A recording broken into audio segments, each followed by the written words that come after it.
বলে আপনার বাড়িটা দিয়ে দেন। কি কো বাতিজা, 30 লাখ টাকার বাড়ি 10 লাখ টাকা বেচে লইতাম?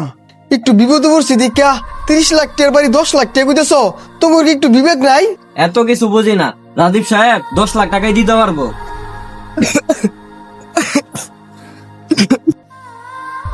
আপনি কি বলেন? এই বাড়ি তো আমি 20 লাখ টাকা দিয়ে কিনবো, আপনি 10 লাখ টাকার কথা বলতেছেন কেন? আমি যে এত কষ্ট কইরা আপনার এনে লইছি, আমার কি একটা দালালি আছে না?